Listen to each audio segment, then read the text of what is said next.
Today the Heritage Lottery Fund and the Big Lottery Fund are announcing an £18 million grant. It's an enormous amount of money and it's going to go to 6 parks across England. Now this is a fantastic commitment to parks which the two lottery funders have been working on together. This is the 15th anniversary year of the lottery. Between the Heritage Lottery Fund and the Big Lottery Fund we've invested over £1 billion in wonderful parks projects, in open spaces and environmental projects, and really we know that these are the sorts of projects that people want to see the lottery funding.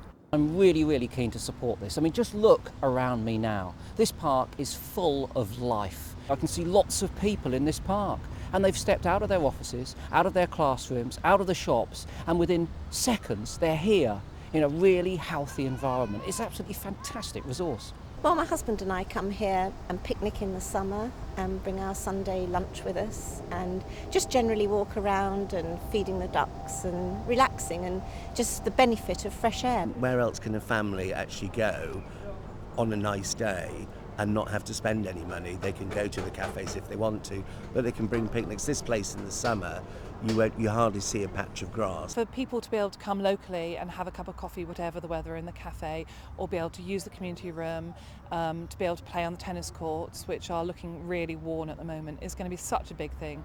It's a real hub for the community, so to get the community back into the park is really exciting.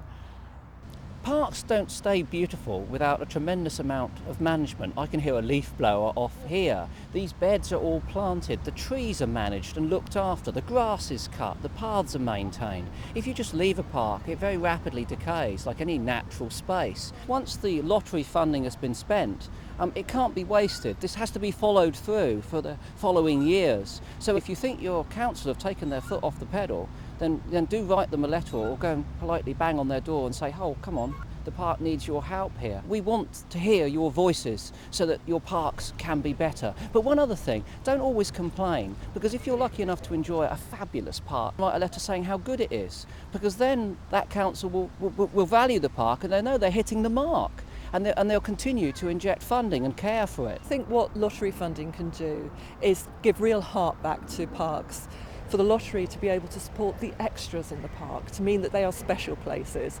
And local authorities will do their bit. And it's really important, I think, that we tell local authorities how keen we are on them supporting their public parks. But I think it's absolutely right for lottery funding to make them even better than they are already.